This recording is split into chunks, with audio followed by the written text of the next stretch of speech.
Minas S.A. Temporada Mercados. Oferecimento Gerdau, brasileira de nascimento e mineira de coração. E Sistema Fê Comércio MG. Sesc, Senac e sindicatos empresariais. Juntos por quem faz acontecer.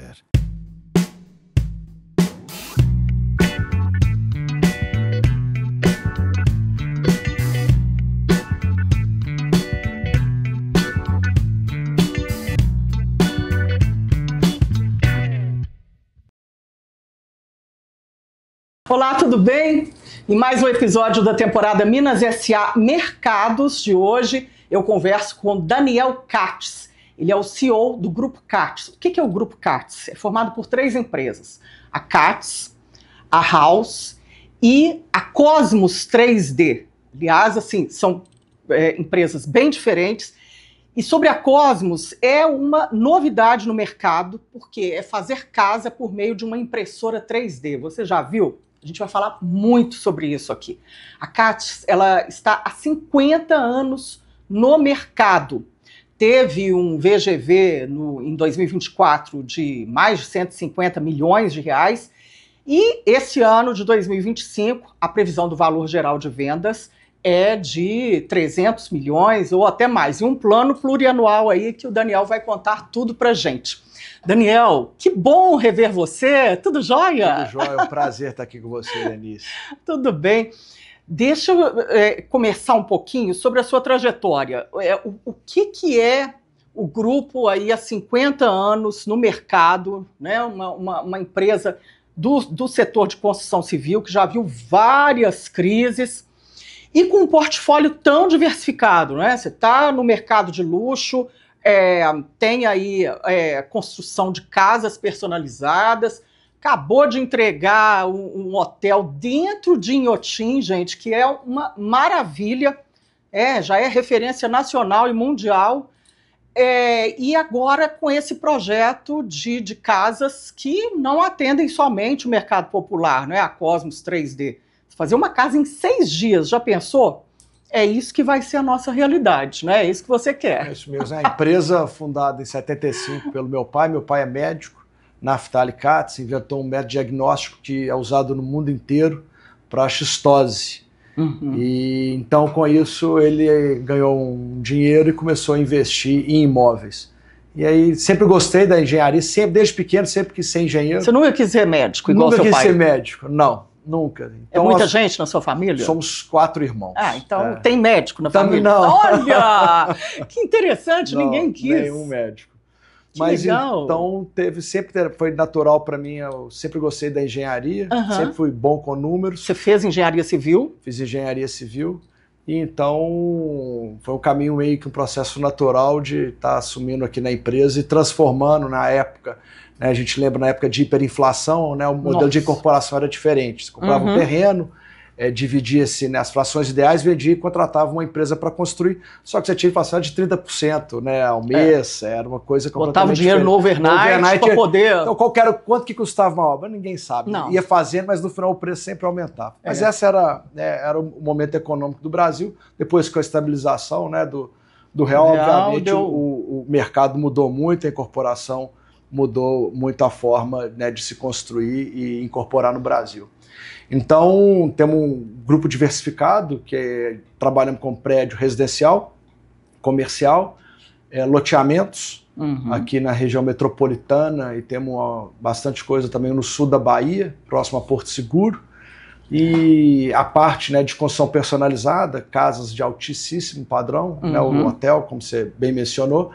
E hoje inventando, né, revolucionando a forma de construir aqui no Brasil e também no mundo, que é uma JV de 2 empresas, a nossa, a Katz, junto com a IT3D. É uma espanhola, né? Somos 2 co-founders, 2 co-CEOs, que a gente toca a empresa simultaneamente aqui na Espanha, já estamos presentes também em Portugal e abrindo portas aí para o mercado internacional. Legal. E aí a Cosmos 3D, ela tem a indústria aqui em Nova Lima, na região metropolitana de Belo Horizonte, né? Assim, é um modelo super disruptivo. Eu fiquei vendo as imagens, né? E aquele robô lá colocando cimento em cima, formando a parede da casa. e numa rapidez, e com 3 pessoas só, quer dizer, aquela construção que às vezes leva 80 pessoas, por exemplo, uma grande construção, elas são 3 pessoas. Como é que funciona, Daniel? Então vamos lá, a Cosmos, nós somos os desenvolvedores da tecnologia. Então nós desenvolvemos, né, o software, o hardware, que é o robô, muito baseado na Espanha. Aqui no Brasil a gente é responsável por todo o material, o desenvolvimento de material, que é um cimento muito especial, porque como você disse, vai colocando camada após camada, e a camada de baixo tem que sustentar a camada de cima assim sucessivamente, porque senão colapsa. Não tem tijolo, senão cai, né? Não cai, exatamente. Então é uma parede autoportante, um cimento autoportante que vai endurecendo à medida que vai sendo depositado camada após camada. Esse cimento tem aqui no Brasil ou ele nós tem que ser importado? Também. O que é isso? Você fez o cimento também? Não o cimento, mas o traço, utilizando uma base cimentícia. Assim. Então a gente desenvolveu tudo. Ele é fabricado, então, aqui? Foram mais de 7 meses de desenvolvimento com tecnologia. E agora a gente terminou com todo o sistema construtivo, onde a gente está trabalhando num modelo que a gente chama de on-off-site, onde nós temos uma fábrica, que essa fábrica vai para o canteiro de obra, com o robô. Então você leva tudo, a casa, aí eu imprimo, no caminhão? Sim, vamos lá. Tem 2 formas. A gente ou imprime a casa na fábrica, e eu mando, igual eu mandei, né, para Bahia, São Paulo, mandamos diversas já casas aí para o Brasil afora. Ou, em caso de escalas um pouco maior, eu levo então a fábrica para o canteiro de obra. Então eu fabrico a casa já no canteiro, porém dentro de um processo construtivo controlado. Você carrega o robô, tudo? Monta o robô, desmonta o robô, monta o robô ali. Sim. E aí então a gente imprime lá dentro. E melhora muito a questão de transporte, porque a logística no Brasil é caríssima, né? Caríssima e complicada. Você vai com um caminhão cheio e volta com ele vazio. Exatamente. Aí já é um custo que impacta na casa, né? É isso. Então a gente acaba montando essa estrutura dentro do próprio canteiro de obra. Então no final do dia o que nós somos é um provedor de tecnologia para as outras construtoras. Então esse é o nosso DNA. Hoje, obviamente, como é algo que está começando, né, a gente junto com a CATS, né, e com a nossa equipe, o corpo técnico de engenharia, estamos também construindo e desenvolvendo isso tudo, né, do zero. É um projeto do zero, né, greenfield mesmo, assim. Você inventou a tecnologia, quer dizer, tem outras tecnologias no mundo, mas eu até vi as casas, não achei um serviço meio porco, viu? Vai me desculpar. Um reboco lá que eu falei assim, mas isso aqui tá meio, né? A gente que não é da área, mas observa muito. Há 3 anos atrás, quando a gente começou, né, esse projeto, né, lá junto mas dentro da pandemia, tinham só 5 empresas no mundo fazendo isso. Hoje tem algumas outras empresas, mas tem poucas empresas no mundo hoje com já um negócio mais consolidado, e a gente é uma delas. E então temos nos Estados Unidos, que é uma empresa que está boa. Já tem um tempo maior aí no mercado, então está um pouco mais amadurecida. Tem uma outra na Europa que tem um grande número de máquinas, mas a qualidade não é tão boa como você comentou. Agora, a nossa parede está, com certeza, das melhores paredes do mundo hoje. É impecável a parede, não precisa nem pintar, gente. Eu fiquei olhando, falei assim, sério, que é isso mesmo? É isso. E fica lindo, não é? Sem sem pintar, sem nada. Ficou uma conversa mais, né, do ponto de vista da arquitetura contemporânea, até modernista, né? Talvez pode ser um neomodernismo, né? Se a gente puxar e todo cheio de curva, né? Cheio de curva. Niemeyer vivo, a gente ia fazer todos os projetos deles, sem problema nenhum. Mas funcional, sem problemas que às vezes a gente vê aí, né? Então... Tipo lá da cidade administrativa, né? Uma coisa mais aí moderna. Então... E aí, né, o cimento hoje, que voltou o cinza, ficou uma cor mais elegante, junto com a madeira, junto com o preto. Então, acaba tendo uma conversa muito legal, né, de uma conversa do modernismo, ou do pós-modernismo. Ô Daniel, mas assim, a rede hidráulica, elétrica, fica tudo dentro dessa parede? Quer dizer, o robô vai fazendo um negócio com um buraco no meio para colocar toda a fiação. Então, a gente faz todo... E todo mundo fala, né, que a gente deveria gastar mais tempo no projeto do que na impressão. Então, nesse caso, realmente, o que a gente gasta mais tempo então, é no projeto, né? Então, a gente pega o DWG, fazendo todas as compatibilizações. Então, a gente vai fazendo plano de impressão para jogar para o robô. Então, a gente vai imprimindo camada por camada e vai fazendo o desenho. E entre essa parede, você tem uma parte de concreto, um vazio no meio e uma outra parte de concreto. E dentro desse vazio, então, nós desenvolvemos juntos, com uma empresa também mineira, todo o sistema de chicote elétrico hidráulico. Então, depois que imprime, a gente entra, encaixa esses chicotes, já que passa a água e a parte elétrica, só faz um furo simples e já está pronta a instalação. Ah, tá. E você já entrega, então, a casa para a pessoa ela não vai ter essa molação de pensar como é que vai ser furar o... Não, porque nem pode, né? Nem pode. Ela já pode mandar direto de fábrica ou montar isso lá dentro do canteiro de obra ou ensinar a pessoa a fazer. Né? O nosso objetivo realmente é divulgar a tecnologia e a gente, né, mudar a forma de construir no Brasil, principalmente a questão de mão de obra hoje é muito difícil, né? Mão de obra qualificada, né? Difícil. E não é só que isso é um problema global, né? Que a gente conversa hoje com diversas empresas no mundo todo. O que aconteceu? O pessoal não quer mais trabalhar nessa área? Não quer mais ser pedreiro? Não quer mais... Eu acho que é um trabalho pesado, né? Trabalho da construção civil, né? E de certa forma, de uma remuneração talvez abaixo de mercado e muito pesado. Então acho que hoje as pessoas preferem talvez, né, trabalhar no Uber, trabalhar, né, no iFood, no entregador de outras coisas, né, com tecnologia. E aí esse projeto, ele vem... dá pra gente pensar que ele vai eliminar a mão de obra ou não? Assim, são 3 pessoas para fazer uma casa de 50 metros quadrados, mais ou menos, né? Mas as outras questões... A gente requalifica, tem que colocar, né? Tem que ter mão de obra. Com certeza, elétrica, humana, né? O acabamento, sim.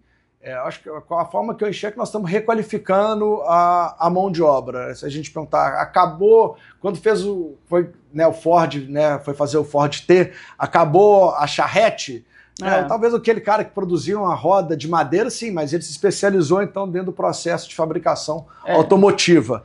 Então, acho que o que vai acontecer é que vamos estar desenvolvendo novos profissionais dentro dessa cadeia construtiva nova. Ou seja, é o operador do robô para fazer a casa. O operador do robô, com certeza. Vai ter que saber fazer isso. Sim. O que vocês entregam, então, da casa? Por exemplo, o banheiro, a pessoa vai ter que fazer o piso ou não? Vocês já entregam o piso todo, da casa todo, inclusive do banheiro, cozinha? Como que é essa coisa por componentes aí? Então vamos lá, o que nós somos, né? Primeiro, nós somos um fabricante de um equipamento do sistema construtivo. Então, eu te entrego uma máquina e te ensino a trabalhar com ela. Então, isso é uma coisa. Segunda coisa, podemos simplesmente te entregar a parte da parede, que é uma parede estrutural. Então, você está substituindo seu pilar, viga e laje por uma parede autoportante e não vai ter que fazer alvenaria nem de tijolo cerâmico ou qualquer outro sistema. O que elimina brutalmente. Dias? Isso é dependendo do tamanho, mas elimina muito tempo, então muita não é mão só de obra. Casa, não. Dá para fazer prédio também. Então vamos chegar lá. Ah, tá. Estamos em busca disso. Então nós fazemos, te entregamos a parede. Hoje, como o sistema está começando e como eu tenho a construtora, né, por trás, então a gente está entregando uma casa completa. Então desenvolvemos hoje 12 projetos prontos. Então você simplesmente escolhe que eu te entrego a parede ou te entrego uma casa pronta para você morar. E aí tem também os projetos, onde é que as pessoas entram com projetos, que a gente chama os projetos tailor-made. Então pega a nossa arquitetura e engenharia, transforma uma construção convencional numa construção 3D. Ou seja, tem toda uma customização aí. Vocês entregam vários serviços de acordo com o que o cliente quer. Sim. Né? Uma construtora pode te contratar para você fazer um projeto para ela. Perfeito. Você entrega. Perfeito. Né? Qual que vai ser o seu caminho assim? O que você pretende fazer? Você quer mesmo alugar essa tecnologia para as construtoras ou você quer ter uma construtora para concorrer no mercado com as outras construtoras? O nosso objetivo é prover tecnologia e ser parceiro de solução para as construtoras, né, que estão no mercado aí. Hoje nós somos já bem competitivos num produto aí de média renda, média baixa renda, a gente já fica competitivo, e onde que a gente está trabalhando para ganho de produtividade é para que a gente consiga entrar então na habitação social, e aí sim é um mercado muito grande, né, em todo... Tem volume, escala, né? Escala, exatamente. Porque qual que é o preço atualmente de uma casa, uma construção hoje por esse modelo de impressora 3D da Cosmos? Então, vou te dar o que aconteceu de evolução nos últimos 18 meses, quando a máquina chegou aqui no Brasil. A primeira casa que a gente imprimiu, a velocidade do bico de impressão era 50 milímetros por segundo. Agora a gente já imprime a 120 milímetros por segundo. Aumentou a produtividade. A gente mais que dobrou. Exatamente. A largura da parede era de 6 centímetros, agora já está com 4,5 centímetros. Já economizamos 25%. A altura, antes a gente fazia com 2 centímetros, agora já faz com 2,5 centímetros, incrementando mais 25% de produtividade. O primeiro material custava para a gente R$ 1.500 a tonelada. Agora a gente já está trabalhando, baixando abaixo da linha dos R$ 800 a tonelada. Então estamos ganhando produtividade com uma nova tecnologia e melhorando o custo. Então hoje, com essa composição toda, a gente chega num custo de metro quadrado em torno de R$ 800 o metro quadrado da estrutura, que é hiper competitivo para esse mercado, né, média renda para cima, aí nem se fala, né, claro. Populares e quando a gente conseguir baixar esse número abaixo de 800 numa linha próxima a 500, então a gente atinge o valor para a parte de habitação social, que eu acho que é um dos objetivos nossos, poder resolver, né, e prover tecnologia e dar habitação de qualidade aí para tanta gente que não tem casa hoje no Brasil e no mundo. Aí já é o efeito platô, conseguindo manter essa produtividade aí a R$ 500 o metro quadrado, aí já é um produto altamente competitivo já ficamos com qualquer construção popular, média, alta. Certeza, com o sistema convencional. E aí, com isso, a gente vai conseguir atender, acho que o maior número de pessoas, e vai ser sensacional, né? A gente poder prover casa, habitação, né? Que você tem, né, uma pessoa que não tem uma casa, né? O déficit habitacional que a gente tem aí, né? 6 milhões. E do ponto de vista social, né? Você chega aqui, você ter sua habitação para você poder cuidar da sua família, cuidar dos seus filhos, é o abrigo, né? Então, você não tem um abrigo. É o maior desafio, né? Grande desafio. É um desafio do lado das construtoras, que tem que estar sempre reduzindo os custos para entregar um produto que seja vendável, que a pessoa consiga comprar, que o programa social do governo consiga pagar também, né? Para ter escala. E um projeto desses, né, Daniel, assim, é uma tecnologia nova. Mas não adianta você ficar fazendo uma casa aqui, outra ali, né? Você não vai conseguir replicar o processo, né? O que é legal da tecnologia é que sim, você consegue, porque é robô, né? Então você pode fazer, dependendo de um conjunto, você pode fazer cada casa uma casa, porque não tem forma, não tem nada. Nesse aspecto, sim. Mas o aspecto do custo, né? Quer dizer, você está em R$ 800, já conseguiu diminuir bastante, né? Sim. Mas para chegar a R$ 500, quanto tempo que você acha que demora? E isso vai precisar de um investidor anjo aí, de um capital maior? Sim. Porque aí você vai ter que fazer mais máquinas, mais robôs, né? Você tem que ter volume, né? Com certeza. A ideia é essa, né? Inclusive hoje nós abrimos estamos buscando uma captação fora do Brasil. Mandatamos uma empresa nos Estados Unidos, em Nova York, para tentar buscar um venture capital, um fundo de VC, para que entre com a gente na tecnologia, não só no Brasil, mas também na Espanha, né, para poder nos ajudar a fomentar todo esse recurso. Quanto que você precisa assim, para a empresa virar uma empresa escalável, a Cosmos 3D virar uma empresa que consegue aí fazer grandes entregas, né? Cumprir prazos, né? Hoje a gente já consegue fazer grandes entregas e cumprir prazos, né? Hoje a gente vem fazendo o que a gente chama de bootstraps. Então nós estamos seguindo firme com isso, mas a busca nossa para tentar um investidor, a gente está buscando algo em torno de $15 milhões e viajando agora para um roadshow nos próximos dias, para trazer conversar com várias pessoas dos Estados Unidos para trazer esse investimento aí para a empresa. Quando você conversa com as pessoas, qual que é a primeira reação assim que se repara nelas, hein? É surpresa, assim, não, mas será? É dúvida, desconfiança, é tudo. É tudo. E aí o que é legal é o seguinte, né? É interessante isso, o ser humano, né? Agora é mais, acho, confiança. Agora tá mais confiança, mas no começo, né, não tinha nada, a gente falava que ia fazer, não tinha nenhuma casa. A pessoa perguntou, cadê a casa? Cadê a casa? Não quero ver. Quero ver pra crer, não é isso? Mas agora nós já acabamos de entregar a 5ª casa, estamos vindo na 6ª casa, já fomos contratados para já tem mais 5 casas aí direto na esteira de produção, conversando com diversas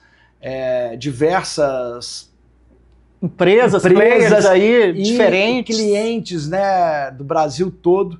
Então tá muito gratificante, né? E quando a gente mostra que a gente já entregou, já construiu, o cara olha. A pessoa fala, entregou uau, então, né? Uau, é real. E depois deixa o convite aqui já, sei lá, aqui em Nova Lima, pra você conhecer e ver. Eu vou lá, que eu vejo as imagens que você posta. Quem faz ao vivo. É verdade. Aquele robô foi você que fez? Ou você tem que comprar ele de fora? É isso, é esse robô, né? Que é a Cosmos que fabrica, né? Que faz parte. O meu sócio espanhol, na Espanha, Ruben, né? Que é nosso co-founder e co-CEO. Então ele vem de uma área mais de tecnologia, então ele, né, lá ele cuida do time de engenharia, de fabricação e melhoria, toda dessa parte, tanto de software e de hardware. Então ele cuida disso lá na Espanha para a empresa. E é um desafio cultural interessantíssimo, né, que são 2 culturas muito diferentes, então temos que organizar tanto a gente com o time deles e o time deles com a gente, para poder eu e ele ir organizando esse meio de campo. Mas o brasileiro ele é muito flexível, né? Ele se vira, não é? O espanhol também. Né? Eu acho que a cultura é bem parecida, a cultura hispânica. Por isso que deu certo, né? Tá dando, tá ótimo. Quanto que, além desse investimento aí de 15 milhões de dólares, você acha que com esse investimento a empresa consegue crescer do jeito que você quer? O que você pensa assim, para a empresa ao longo desse plano plurianual aí? Muito bom.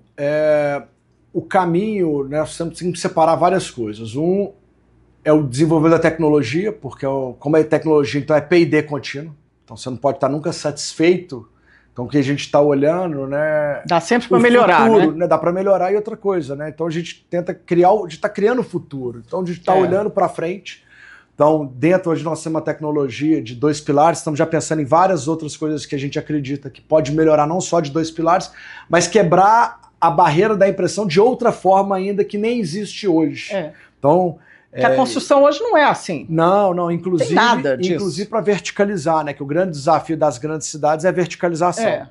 Então, nós temos um caminho muito grande aonde entraria a parte, vamos dizer, de P&D na tecnologia, em software, melhoria de material. Aí você tem a outra parte, né, do desenvolvimento do próprio negócio imobiliário. Então, boa parte desse investimento simplesmente é para comprar terra, construir casa e vender. É o jogo convencional de real estate, mas que, enfim, com um prazo e uma velocidade muito maior. E para a gente também terminar de consolidar um time aí global de venda para que a gente possa atingir outros países e acelerar a tecnologia também ao redor do mundo. Mas onde que você tem sentido assim, que vai ter um mercado maior e mais disposto para adaptar essa tecnologia para o negócio dele, né, das construtoras? É no Brasil, é o mercado doméstico ou é lá fora, que já tem uma... No Brasil não tem a menor dúvida, né, é o grande tem muita foco, coisa para fazer, grande né? investimento, não tem dúvida, né? Um país relativamente pobre, com déficit habitacional. Desde que eu formei são 10 milhões de unidades, nunca mudou. Gigante, então, né? Gigante. Então, continua. Nos Estados Unidos você também tem falta de 10 milhões de unidades, e nos Estados Unidos você tem uma questão que a maioria das casas são feitas, né, de wood frame, que agora está na moda até no Brasil, mas eles estão precisando de migrar, principalmente por causa já de chega desastre, tudo pronto, né? Mas por causa de desastre natural, né, incêndio... Está tendo muito terremoto, né? Furacão. Então, e hoje a questão de seguro nos Estados Unidos é muito séria, dependendo dos locais, esse tipo de casa você não consegue nem seguro, ou o seguro é muito alto. Então, nos Estados Unidos tem um mercado assim gigantesco, é a maior economia do mundo, nem se fala, mas a gente vem conversando, por exemplo, Argentina, projeto de 1000 unidades, Chile, Colômbia, Equador, a América Latina toda. Acho que o problema da adaptação social é inerente de todos. Na Ásia, a gente vem conversando, na própria... hoje um país que está muito desenvolvido, a gente tem tido algumas conversas também com a Arábia Saudita, Índia também conversando, mas a Arábia Saudita e Dubai estão querendo investir muito nessa tecnologia, porque ela também não tem mão de obra, que a mão de obra vem toda de fora, né? Paquistão e Índia. Então, os países estão se movimentando E tem que continuar crescendo, né? Continuar crescendo. Cidades muito turísticas, regiões aí com uma demanda enorme, né? Um potencial. Sim. Agora, qual que é a vantagem? Além desse tempo menor aí, até uma semana você consegue fazer uma casa de 50 metros quadrados, além do tempo, o custo menor que você tá aí já lutando para chegar nos R$500 o metro quadrado, quais as outras vantagens que tem uma casa dessa? Ela esquenta, ela pega fogo, ela né? Qual que é aí esse cipoal de vantagens que a gente pode dizer? Primeiro, ela é a base de concreto. Concreto aí desde os tempos dos romanos. As colunas romanas e gregas de concreto estão todas em pé até hoje. Então, é um material altamente conhecido, altamente estudado e altamente confiável. Então, essa é a nossa base da construção. A segunda parte, que é a forma que nós estamos fazendo, como ele tem um vazio no meio, esse vazio ajuda na questão térmica, então não deixa passar, né, a troca de calor acaba não passando o calor de fora para dentro. Eu vi um relato lá de uma pessoa lá dentro da casa contando que é super fresco. Super fresco. Né, naquele calorão lá do Nordeste, e super fresco por dentro. Exatamente. E a questão acústica também, né? Como você tem uma barreira de ar, então você para aqui, não transmite para o outro lado. Então tem todos os benefícios, né, do sistema, que é até superior à questão térmica acústica do sistema convencional ou simplesmente de uma parede de concreto maciço. Eu estava te perguntando antes da gente começar, né, sobre telhado, armários, né, mesas. Eu vi que lá do Nordeste vocês fizeram até um banco do lado de fora, né, que você sentou lá e mostrou. Essas partes aí customizáveis também, vai ser possível ou não? Vai ter que continuar fazendo armário de madeira, aí tem que gastar com a marcenaria dentro da casa, ou não? O piso também dá para pensar, não precisa? O piso acho que é convencional, né? Um cerâmico, porcelanato, granito, isso vai continuar, né? A questão do mobiliário, é possível, então, imprimir mobiliário, né? Nós temos uma linha de mobiliário urbano, linha de mesa, linha de cadeira, mas, obviamente, é um material um pouco mais pesado, às vezes para casa não é tão fácil. A gente lá, na própria casa que a gente fez na Bahia, a gente imprimiu as partes dos armários, então no final a gente só entra com as ripas, né? Exatamente, para colocar as roupas, né? Exatamente isso. No caso, se a gente olhar do ponto de vista na casa, entrando na casa social, então você resolve, porque muitas vezes a pessoa não tem o dinheiro para também comprar um armário. Então você acaba dando. Porque esse enxoval da casa, ele começa a ficar muito caro, né? Claro, com certeza. Então a gente consegue imprimir muitas coisas desse tipo. Agora, do ponto de vista do telhado, a gente busca o máximo industrializado possível, né? Através de laje alveolar, a pré-fabricada, ela é pré-fabricada, vai ter uma mão de obra, mas ela já é melhor do que a moldada em loco. Mas vocês estão buscando também, sim, fazer uma laje exatamente, o mais possível industrializado para poder fazer isso. E hoje, como nós estamos, né, desenvolvemos já a parte do sistema construtivo, agora natural vai ser o restante da esteira de produção para que a parede possa cada vez mais pronta, saindo da fábrica para uma obra, para diminuir a mão de obra no canteiro e mais fábrica com garantia de qualidade. Daniel, você já tem feito aí esses road shows aí, né? Inclusive para grandes players do setor de construção civil, que já tem um chão enorme aí de construção de casas populares, programa Minha Casa Minha Vida, e eles sabem as dores deles, onde que são maiores. O que eles mais pedem para você, por exemplo? Olha, para eu comprar esse projeto seu, eu preciso que você faça isso, aquilo, além de diminuir o custo de produção. Hoje o próximo desafio que a gente está trabalhando muito, que chama DATEC, né, e junto com a norma de desempenho, é que a gente vai aprovar todo esse sistema construtivo no Ministério das Cidades, e com isso a Caixa Econômica Federal pode financiar durante a obra. Porque esse jogo, né, de mercado imobiliário é um jogo jogo financeiro.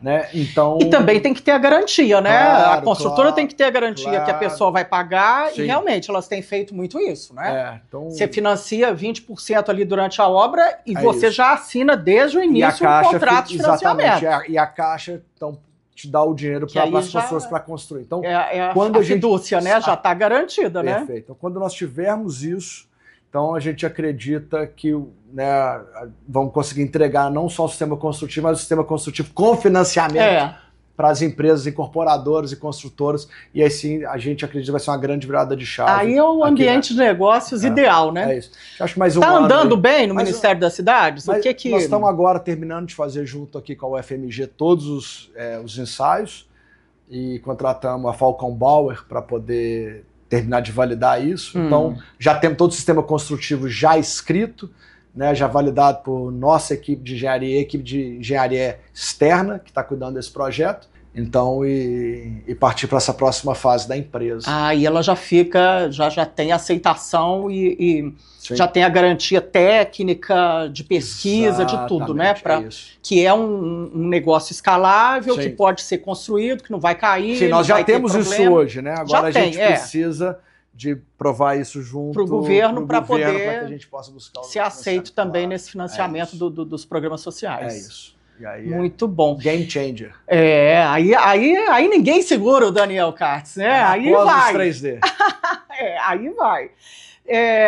E você também já ganhou vários prêmios, né? A Katz, a Cosmos 3D, ela está ganhando aí vários prêmios nacionais, internacionais, né? Nós tivemos, né, entre os 3 finalistas de um programa global de sustentabilidade do IPO, né? Então foi um reconhecimento super legal. Que é um programa referendado no mundo inteiro, né? Recebemos, né, um prêmio da Forbes no ano passado das pequenas gigantes, então, ou seja, tão pequenininho, mas com potencial gigantesco e crescendo. Então, realmente, o reconhecimento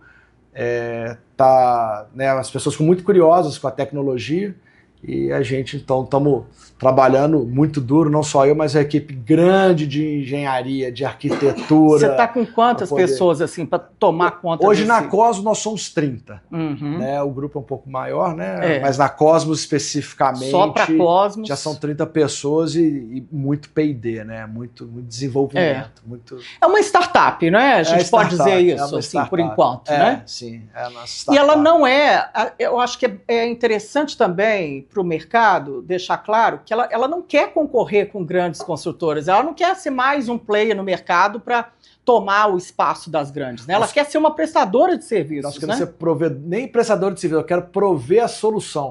Eu quero, como nós somos donos da tecnologia, facilitar a jornada dessas construtoras. Eu quero entregar a tecnologia para essa construtora, treinar a equipe dele, e ele então que ele vai desenvolve lá, ganha o dinheiro dele e tá verticaliza o negócio lá e esse pronto. É o nosso objetivo.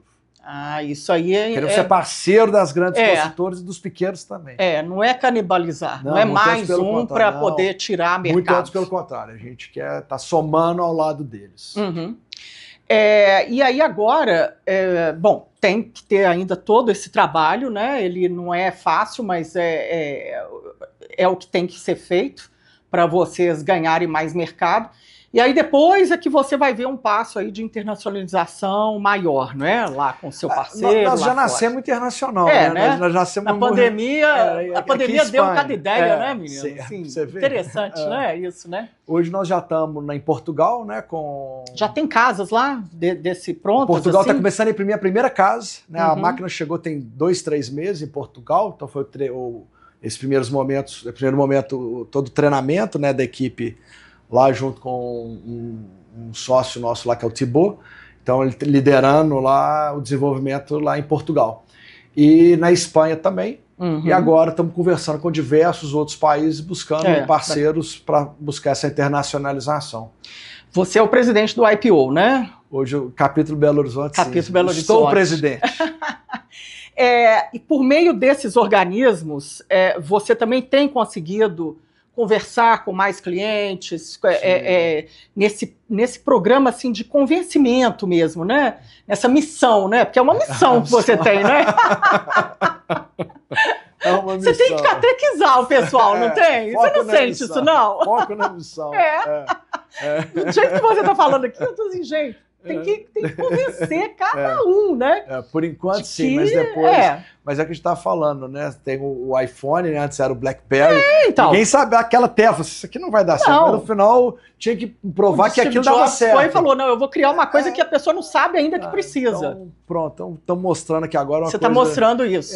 Ele já sabe, eu acho que a diferença é que ele já sabe que precisa. Então talvez seja mais fácil essa missão. Ela já vai... Mas realmente, o IPO e outras entidades que eu participo ajudam muito, né, em contato com pessoas bacanérrimas, né? Investidores, aqui, até apresentar, Horizonte, né? Minas Gerais, todo o Brasil. Todo mundo pode participar, todo empresário tem assim você tem algumas regras, né, para poder participar, sim, né? Sim. Mas está aberto sempre para receber novos entrantes, né? Novas empresas. Mas que agora o pedido global é que diminua o número de membros, ou que segure o número de membros. Então agora nós vamos ter que rever o nosso planejamento estratégico. Tem que passar um pouquinho na peneira, né? Tem que passar um pouquinho. Ficar um pouquinho mais rarefeito. Que ótimo. Ô, Daniel, você acredita que a gente está falando aqui há mais de meia hora da Cosmos 3D? Assim, o assunto é tão fascinante, não é? É tão disruptivo, tão inovador e eu acho que vai ser uma fronteira assim para as empresas crescerem mais e até não ficarem tão dependentes da mão de obra ali que tem que ser formada o tempo inteiro, né? Sim.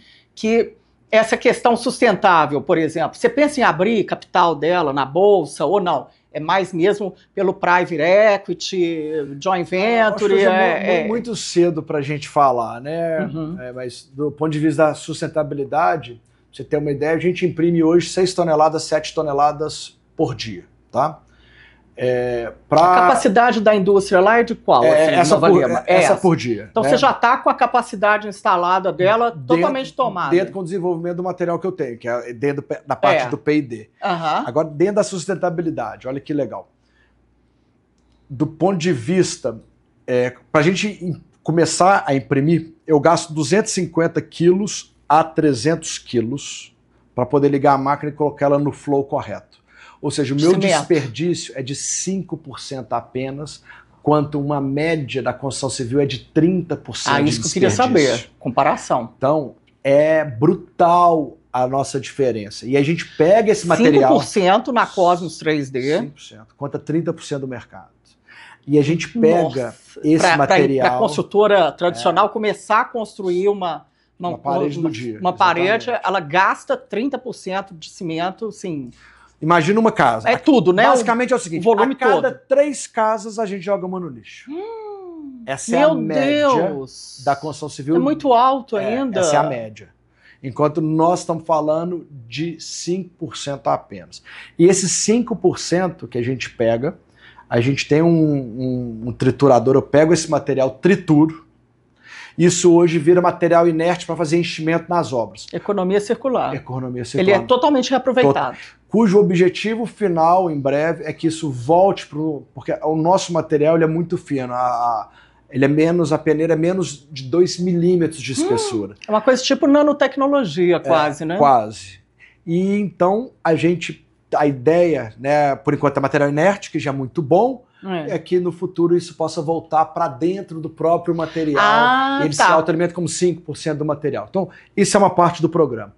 A segunda parte, nós estamos conversando com uma mineradora para a gente utilizar rejeito da barragem dele para dentro do nosso material. Então, para que a gente, ao invés de ele estar depositando no meio ambiente, a gente está colocando para construir habitação. Da escória lá virar, não ficar lá retida lá, então, mesmo no empilhamento a seco. Né? E o terceiro, nós recebemos hoje um traço, né? Então, hoje recebemos um traço com uma outra empresa,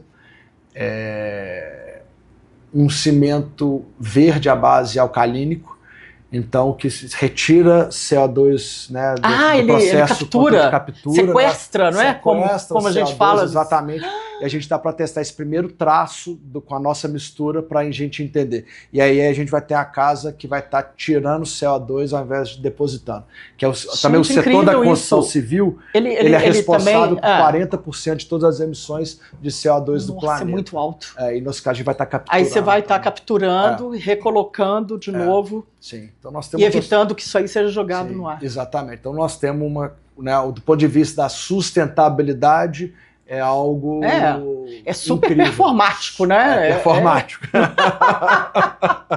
Mas não é? Sim. Porque o mercado quer isso, né? Por exemplo, uma empresa que está construindo, ou que tem capital na bolsa lá, que tem ação na bolsa, no índice sustentável, ela precisa estar melhorando cada vez mais as métricas dela, né? Independente, ela precisa de fornecedores sustentáveis. Com certeza, independente da discussão de aquecimento ou não aquecimento, produção de CO2 ou não, com certeza, quanto melhor a gente cuidar dos nossos recursos materiais e minerais, melhor é pra gente. Então, você vai perenizar cada vez mais. Vai cada vez mais. Então, independente da discussão, né? Acho que lógico. Acho que tem vários pontos aí, né? É muito óbvio que a necessidade é inerente do ponto de vista da sustentabilidade. Nossa, demais, viu? Isso aí é também muito... Mas aí o cimento, ele continua a mesma cor. Cimento, só que ele não é a base de clinker. Ele é alcalino. Exatamente, ele é a base de outros elementos químicos. Nossa, muito legal isso. Vai também... É toda uma cadeia de fornecedores que vai mudando com... Coisas que não existem. Não existem. Vai ter que ter fornecedor para isso. A cimenteira vai ter que começar a ter uma máquina lá virada para produzir esse tipo de cimento, né? Que é o que tem acontecido na indústria, né? Em várias, né? Não é só na indústria cimenteira, desde que o mundo é mundo. A gente sempre, não tinha luz elétrica, depois tinha luz elétrica, não tinha penicilina, agora tem penicilina, não tinha computador, não tinha carro, não tinha carro, agora nós falamos de inteligência artificial. Então, a gente vai a evolução da humanidade, né? Que bom que a gente está evoluindo. E que bom que você está fazendo parte desse trabalho, né, Daniel? Você está novo ainda, 44 anos, né, gente? Está bom ainda para trabalhar muito, para ter insights, né? Várias ideias. Ainda aguentamos bastante. Não é? 3 meninos para herdeiros aí para continuar esse legado, né? Aí. E aí eu queria também falar um pouco sobre os outros negócios da Cartes, do Grupo Cartes, né? Você como CEO do Grupo Cartes, quer dizer, tem a House, que construiu aí, a gente falou um pouquinho no início, sobre o novo hotel dentro do Instituto Inhotim, que é um resort de luxo. Sim. E a House, ela é exatamente para fazer essas construções de altíssimo luxo, totalmente personalizadas, né? Casas de luxo, país afora. Como que tem sido também essa jornada? Sim, a House é uma empresa, né, que quem está à frente dela, né, tá como CEO, sou do grupo, o CEO da House é o Guilherme Vargas, que é um cara genial, e junto com, né, o nosso diretor de engenharia, o Caetano, que tomaram isso aqui, então à frente. O Guilherme postando lá, o Guilherme, exatamente, as imagens, né, como é que está a casa. Isso. Você fica assim, meu Deus, vai sair o que daí, né? Então, saem projetos maravilhosos. E hoje a gente acabou entrando, né, numa linha de arquitetura muito assinada, né, com os maiores arquitetos aí do Brasil, né, trabalhando, né, com Jacobsen, com Bernardes. Estamos com o pessoal que, para mim, está fazendo uma arquitetura autoral sensacional daqui de Belo Horizonte, a Tetro Arquitetura. Estamos entregando uma obra assim, eles são fantásticos. Enfim, trabalhando com os principais arquitetos aí, diversos outros também, nomes aqui também, né, como Gustavo, Rotzer, e desculpa aqueles que eu não mencionei, que eu trabalho, né? Muito nome, né? A gente trabalha com muito arquiteto, e são cada um mais sensacionais, que um mais legal que o outro. Cada projeto vocês chamam um arquiteto que vocês sentem que tem mais a ver com o projeto. Mas na House a gente mais acaba construindo para o cliente, né? Então a gente é chamado, exatamente, a gente não busca. Aí o cliente fala, eu quero a casa desse jeito, com aço, é totalmente tailor-made, então é um projeto até muito artesanal. Estamos tentando trazer um pouco mais de tecnologia para isso, para ganhar velocidade, né? Porque todos os clientes querem a casa o mais rápido possível, obviamente. Aí começa, né? Obra, você nunca sabe, né? Não. Obra é um ser vivo. Com todo mundo que eu converso é isso, olha. A única coisa que a gente sabe é que vai terminar. Vai terminar, mas... isso, né? O mais rápido possível, mas realmente muito desafiador o dia a dia, né? A gestão é uma mão de obra muito pouco qualificada, infelizmente. Enfim, são os problemas da cadeia estruturais, da cadeia construtiva, da construção. Mas a despeito disso, o Guilherme vem fazendo um trabalho maravilhoso, uma casa hoje de altíssimo padrão, a gente entrega entre 16 meses, 2 anos. O próprio Inhotim, que foi investimento muito significativo, né, pelo grupo Clara, liderado pela Thaisa e o Ian. Foi uma obra de 12 meses. 12 meses vocês fizeram aquele resort lá maravilhoso. Um desafio tremendo, enorme, e com um resultado muito satisfatório. É lindo. Toda vez que eu vejo as imagens de lá, tá totalmente integrado com no mesmo mood, né? Na mesma vibe do Inhotim. Parece que é o Inhotim junto. Lá foi um negócio muito difícil, desafiador, porque já existia uma estrutura feita e parada há mais de 10 anos. Então aquilo foi um uma projeto construção... do Bernardo Paz, né? Um sonho dele, sonho né? do Bernardo. Foi uma construção junto com uma reforma. Então foi assim... Vocês já pegaram uma carcaça lá. Todos os temperos possíveis dentro de uma construção civil foi colocado naquele tempero, naquele molho, mas saiu um prato, hoje liderado pelo próprio Léo Paixão, delicioso, né, da parte da gastronomia. E tá um sucesso lá, não é? Todo mundo gostando demais, né? Lindo. E o Grupo Clara, que tem outros hotéis, são perfeccionistas. O que o Bernardo falou, hein? Que ele também é muito exigente, né? O Bernardo é um querido, né? Acabamos tendo conversando um muito, legado, né? O Inhotim, né? Então, e o Bernardo realmente é um cara que é diferenciado, né? Muito à frente do tempo dele, e aquilo ali é pra vida, né? Aquilo é pra eternidade. Enquanto o planeta Terra existir, aquilo vai estar lá. Cada vez mais bonito. Cada vez que a gente vai lá é uma surpresa, é uma sensação diferente. É isso mesmo. Não tem como você tirar.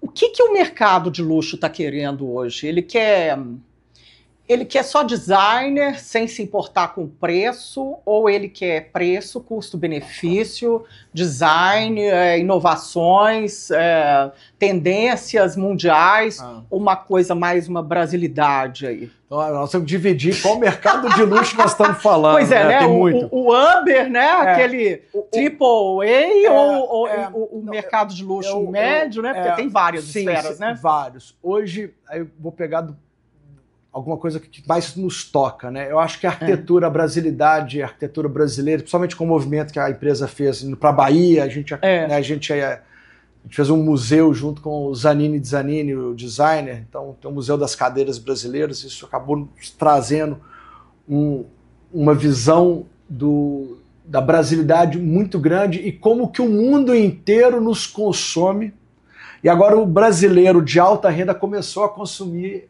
o que o mundo já consumia. O que o mundo já consumia. Elogiava do Brasil. Você pega, a gente pegar, né, aquela parte os arquitetos, ou os próprios do mobiliário, né, que a gente tem, né, Sérgio Rodrigues, o próprio Zanini, né, então nós temos assim nomes importantíssimos hoje. Irmãos Campana, os Irmãos Campanas, que fizeram inclusive um sítio. Que sofá é uma delícia, né? É espetacular.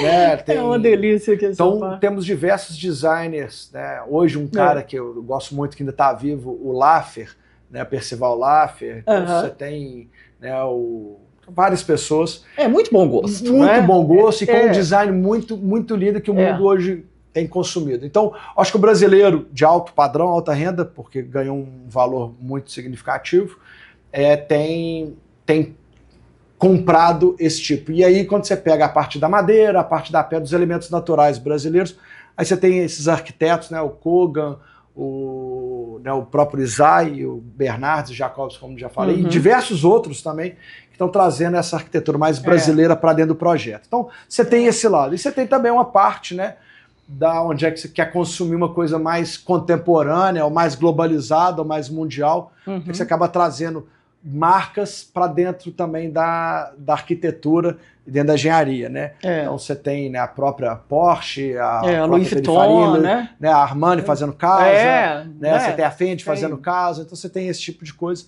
Eu acho que depende muito. É o estado da arte em todos os estilos. Em todos os estilos. Né? E depende muito de onde é que mais você está conectado, o que você está buscando da questão do luxo. Mas não tem dúvida, né? Luxo também, a qualidade. Você ter qualidade não é barato, então você sempre tem a questão do preço. Mas, obviamente, o custo-benefício sempre é um fator de decisão aí nesse mercado. Qual que é o ticket médio hoje, mais ou menos, do metro quadrado de uma construção de luxo da House, por exemplo? Dá para especificar assim ou não? Sim. É a partir de quanto e até quanto? A partir de 12, é o limite, de 12 mil metro quadrado privativo, indo até 20, 22 mil reais o metro quadrado privativo, dependendo do arquiteto e do que ele vai querer. E hoje, que a gente vem fazer umas coisas mais brasileiras, mas não assinadas, mas é quando a gente vai falar de casas na Bahia, então nós estamos falando de 7 mil, 8 mil reais um metro já é um quadrado. Outro mercado, né? Mas outro mercado, mas também com esse tempero brasileiro colocado lá. Eu acho fantástico lá a região que vocês têm, o loteamento lá, vi até uma exposição dos seus executivos, né? Quando eles foram apresentar o Tríade lá, também maravilhoso no Vila da Serra, mas eles mostrando as imagens lá da Bahia, né? Quer dizer, vocês conseguiram um trecho que parece que é um dos últimos pés na areia, né? A gente, toda vez que eu chego lá... É lindo, é um toda vez paraíso, que eu chego lá, né? Eu me pergunto como que aquilo não tinha sido explorado explorado antes. da Alemanha lá, né? Onde o pessoal ficou, né? Os alemães ficaram hospedados, mas assim, que lugar, que paraíso aquilo, gente. Não tem mais, né? Já pouco. Aquela região de Santo André até Belmonte, que é eu falo lá, que é do João de Tiba ao Jequitinhonha, que nasce aqui em Minas, né, no Cerro, né? E deságua lá. Então, a conexão umbilical com Minas Gerais. E a gente está muito próximo de Porto Seguro. Você pega Porto Seguro, quando você desce para o sul, para Ajuda, Trancoso, Caraíva, né, super bem ocupado, com um desenvolvimento urbano um pouco mais acelerado ali. E quando a gente sobe, a gente passa por Cabralha, né, o resto de Porto Seguro, passa por Cabralha, mas de repente você cruza então um rio, que a sensação que tem, está convidada de ir para lá, exatamente, é que você passa num portal, que você vai para outra dimensão, né, uma rusticidade muito grande. A Vila de Santo André tem 800 habitantes. Nossa, que delícia, né? A Vila de Santo Antônio tem 300, a Vila de Guaíu 400. Gente, esse é o número de pessoas que estão ali numa orla de 40 quilômetros de praia. E em Belmonte é uma cidade um pouco maior, né, que é das cidades que foram mais ricas do Brasil na época do cacau, e agora está voltando, porque o cacau está voltando com força no mundo. Né? Está na moda de novo, o cacau brasileiro, né? O preço subiu muito Chocolate, da saca. né? Então, é a cidade riquíssima, e com uma história riquíssima, onde lá tem aeroporto, tinha alfândega. Tinha tudo lá, né? Indústrias, tudo. Porque onde tem o dinheiro, ele leva, né? Todo esse atendimento, como é que a gente fala? O dinheiro era o cacau. Você não fala, você tem cacau? Né? Você tá com cacau? Era o dinheiro, né? Na época. E vocês estão vendendo bem lá, Daniel? Assim, como que tem sido a valorização desses loteamentos? São quantos loteamentos lá? Assim, qual que é a extensão que vocês têm à venda lá ainda? Lá é uma orla de 40 quilômetros, né? Nós temos hoje lá 6 quilômetros de praia. Já desenvolvemos 3, tem mais 3 para desenvolver, acabamos de adquirir agora mais 700 metros de praia, então vamos fazer quase 7 quilômetros de praia nesse período.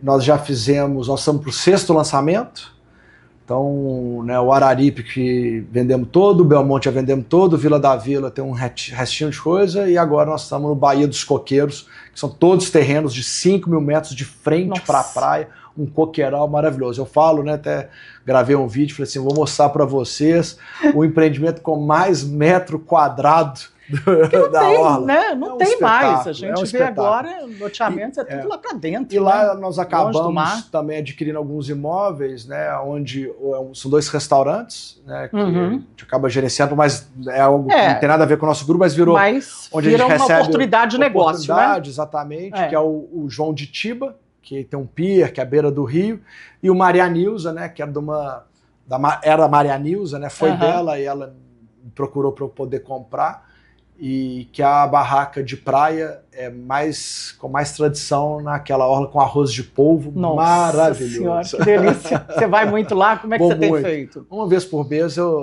vou porque lá ver se você tem que se desdobrar, né, cara? Tem que desdobrar assim, pelo amor de Deus. Muito assunto. É muita coisa. E aí nós temos que ir lá ver se o coco tá no pé ainda, né? Tem que ver se ninguém tirou, ninguém tirou o coco do coqueiro. Quem que compra lá no Nordeste esses lotes da Cartes? Nós vendemos no Brasil todo, né? Depende do empreendimento, mas majoritariamente Belo Horizonte, por a gente ser daqui, né? Minas Gerais. Mineiro já confia, São já Paulo, conhece. Muito, porque é muito próximo, um pouco mais distante do que de Belo Horizonte. De avião, né? Exatamente, São Paulo. Mas Belmonte a gente vendeu Brasília, Mato Grosso, Cuiabá, Rio de Janeiro. Todos aqueles cuidados, né, de preservação ambiental, que tem que seguir, né? Do licenciamento ambiental. Lá a gente está dentro de uma APA, né? Então temos todos esses cuidados de estar sendo inserido, não só do ponto de vista do meio ambiente, mas social também, que está entrando dentro de uma cidade, uma comunidade com pouca... Tem que ter esse trabalho também, né, da infraestrutura toda, né, de esgoto, de tudo, né, claro. Para não transformar o lugar num inferno, né, isso aí, de paraíso para... É esse problema que também tem, né. Falando em loteamento, você também entrou no Aras do Passo, né, aqui com o Marcelo Toches, né, até vi uma fala dele que ele levou 7 anos para conseguir o licenciamento da obra. Quer dizer, isso é a média em qualquer lote do Brasil?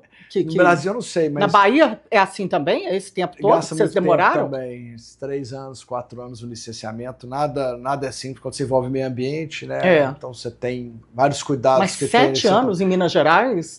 Gastou foi um pouco a mais, talvez, da nossa vontade. Uhum. Mas o bom é que foi licenciado. Saiu, lançamos, né? Agora tudo na hora certa. Então... Tá com toda a infra pronto. Exatamente. Então estamos super satisfeitos aí com o lançamento, né, lá do Aras do Passo, junto com o Marcelo Toches, que é um grande amigo. Uhum. E o sucesso de venda, né, absoluto aí nos primeiros 30 dias. Fizemos uma parceria super legal com um cara incrível, que é o Henrique Madeirinho. Eu vi. Que é um cara divertidíssimo. Ele tem sítio também, né? Gosta de cavalo, né? Gosta de cavalo, comprou uma coisa lá com a gente também. Então, tá super conectado e estamos... Essa coisa, o mineiro está procurando isso, um valor agregado, assim, no loteamento. Ele quer ter, né? Quem gosta de natureza, quero um cavalo, quero uma lagoa para pescar, eu quero... E como que está essa precificação do metro quadrado aqui? Lá é Itabirito, é 1 hora de Belo Horizonte, né? Dá 55 minutos do BH Shopping. 8 minutos de helicóptero, né? Helicóptero é um pouco mais rápido. Mas assim, para um mercado de luxo? É uma coisa que a pessoa quer morar lá ou ela quer só passar final de semana? É uma segunda residência, né? Pode ser a primeira também, né? Mas é um mercado de luxo. Hoje, né, o Aras, que o Marcelo construiu para ele inicialmente, está dentro do projeto do Aras do Passo. A pessoa pode usar o Aras. Já pode usar de imediatamente, né? Exatamente. E é um projeto do Orsini, de paisagismo, então assim, belíssimo. A arquitetura do Mário Caetano, que é outro grande arquiteto. Então já está tudo ali pronto. E a parte da sede náutica, piscina, exatamente, piscina, sauna, jacuzzi. Então já está tudo pronto, as trilhas. Então, o fácil, Marcelo deixou para eu fazer, que é simplesmente rasgar a rua, colocar água e luz, que isso é mais fácil. Colocar, né? Aí tem que colocar. Mas isso está mais fácil. Tá tudo pronto, né? Tudo pronto. Vai rápido agora, vai rápido, né? Exatamente. Que legal, viu, Daniel? Assim, é muita coisa diferenciada, né? Numa agenda, mas a empresa ela tem que ter esse portfólio. Aí tem outro projeto meio tríade, né, no Vila da Serra. Você vai continuar ali no Vila da Serra? Vamos. Porque eu vi, você fez o Ventura, né? Sim. Você tem um outro também de 1 quarto, né, lá, mas já tem um tempo, né? O Beverly Hills. O Beverly Hills. Nós fizemos lá com a boate na sala, lá embaixo, foi super legal. Foi super legal, né? Teve uma época que você estava aceitando Bitcoin para pagar. Continua ou essa moda aí não pegou muito? Não, se pagar por Bitcoin eu aceito, né? Mas você aceita. A questão é que o pessoal está querendo segurar agora. Em era Trump, né? Muito, sobe, desce. Deixa quieto lá, né? Isso. Mas sim, a gente tá... Você tem mais lotes lá, mais terrenos? O Land Bank seu tá para lá? Temos lá... Estamos aprovando mais um projeto que a gente vai trazer uma grande marca junto com esse projeto. É o projeto do Tríade assinado pelo Jacobsen, né? É um prédio que ele contorce, né? Interessantíssimo, arquitetura. São blocos, né? Todos encaixados, né? É lindo, lindo. Aquele prédio, quando a gente recebeu o projeto, era uma outra fachada. E aí o escritório virou e falou, quero mudar o projeto. Mas nós já gostamos do projeto. Vou mudar o projeto. Se vocês gostarem do novo projeto, vocês ficam. Senão você fica com o projeto antigo. Eu falei, tá bom, né? Tá bom, vamos ver se surpreende, né? E aí veio o projeto que realmente foi assim, né?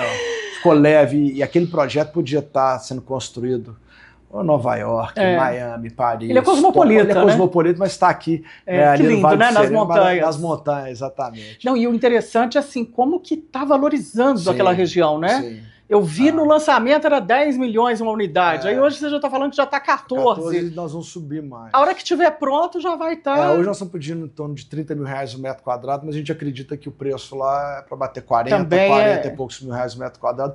Por ser um prédio único, exclusivo, totalmente assinado. Então, a A gente vai capturar esse valor ao longo do tempo. Ou seja, não tem bolha, né? Nessa região. É uma região que o que fizer vende, né? Hoje, né, um dos maiores PIB per capita do Brasil, aquela região do Vale do Belvedere, Vale de Serena, Vila da Serra. Então, sim. Né, então ali não tem dúvida que consolidou o crescimento do vetor. E sempre com grifes. A classe A, exatamente, tá ali. E nós estamos preparando um lançamento agora de um prédio de 1 2/4, com uma grande marca também. Lá também, no Vila da Serra. Exatamente. Eu te aviso de você dar primeira mão. Pode deixar. Metros quadrados também vai estar nisso aí? Não, né? 20, 40 lançamento, não, né? Não, mas um lançamento aí de 25, 23, 25, tem que ser em torno disso, porque o produto realmente é diferenciado, assinado. E temos um outro projeto que nós estamos desenvolvendo lá também. Estamos buscando trazer um dos maiores escritórios aí do mundo. Né? Deixa eu terminar também, aqui, que eu te falo pode também falar, primeira porque tá mão. Fechando ainda, né? Mas vai ser um negócio muito incrível. Me conta uma coisa, Daniel.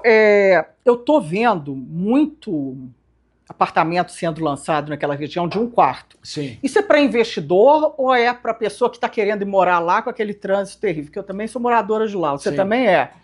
Como é que vai ser essa conta aí? Vai fechar ou também pode ter um overbooking aí quando eu vejo imóveis de 1 quarto? Eu morei no edifício Niemeyer, né, na Savassi. Então, o trânsito hoje de Belo Horizonte da Savassi, na minha opinião, não é nada mais ou nada menor do que a região lá de cima. Então, é o que a gente tem que colocar em perspectiva, porque como o crescimento está chegando lá agora, tem piorado e a sensação é de piora, né? Mas a gente vê o trabalho muito grande da Prefeitura de Nova Lima, né, junto com Belo Horizonte agora. Sai aquela obra, né, gente? Estão buscando, né, aquela interligação que eu acho que vai ajudar muito a mobilidade. E você tem um ponto hoje, né, quando você vai falar hoje de urbanismo, são as centralidades, né? Então, hoje aquela região virou uma centralidade, você não precisa sair de lá para fazer nada. Não. Ultimamente, eu só saio de lá para visitar meu pai e minha mãe e vim te ver. Porque senão também, meu escritório está ali no Belvedere. Você vai atravessar a cidade, exatamente. Né? Então, tudo lá.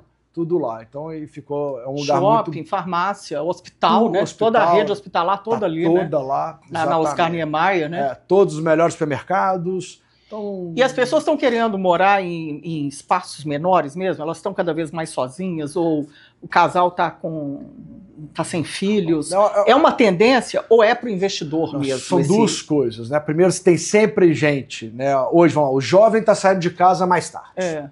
Ou o jovem já bem sucedido está casando mais tarde. Então, o apartamento de 1 quarto, 2 quartos serve muito para esse público.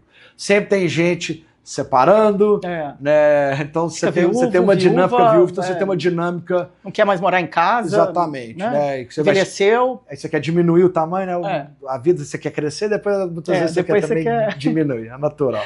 Que então é você tem então você tem toda essa dinâmica. Não ter trabalho com casa para limpar. Nossa Senhora. Então você tem essa dinâmica. E aí você tem também dois perfis. Você tem o perfil do cara que quer comprar para ele, né, dentro desse que alugar, e você tem o cara que quer comprar para alugar para esse tipo de cliente. E hoje você tem um mercado que está crescendo muito grande, que é do Airbnb, né, que é da locação por temporada, que é o cara que está trabalhando em grande empresa, que não está naquela uma coisa fixa. Um short stay, que, né, isso virou uma questão, não é só brasileira, de Belo Horizonte, é mundial, né? É liderada pelo Airbnb. Legal. Ô, Daniel, a gente tem que terminar, menino. 62 minutos aqui. Olha, passou? Foi ótimo. Foi muito legal, aprendi demais, mais ainda. Adorei. Com essa nova plataforma aí que você tem, né? E que você só cresça, tenha cada vez mais ideias e mais pessoas acreditando nessas novas tecnologias, né? Para a gente melhorar cada vez mais a qualidade de vida da gente, casas mais bonitas, né? Com preço, uma relação custo-benefício melhor. Obrigada, viu, Daniel? Muito obrigado, adorei. Está convidado para poder conhecer a Cosmos e a gente comer uma moqueca na Bahia. Com certeza, menino. Tudo de bom para você. Obrigado. E força, viu? Continua, não desiste dos seus sonhos, não. Vamos embora. Porque a Katz aí há 50 anos no mercado, tem um legado enorme ainda, próximos né? 50. Tem, isso mesmo. Obrigado, Daniel. Obrigado. Gente, hoje eu conversei com o CEO do Grupo Katz, Daniel Katz, aqui na temporada Minas S.A. Mercados. Muito obrigada pela sua audiência e até o próximo episódio.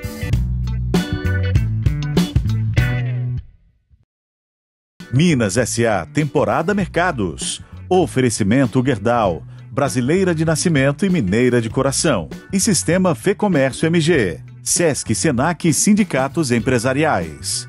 Juntos por quem faz acontecer. Realização O Tempo.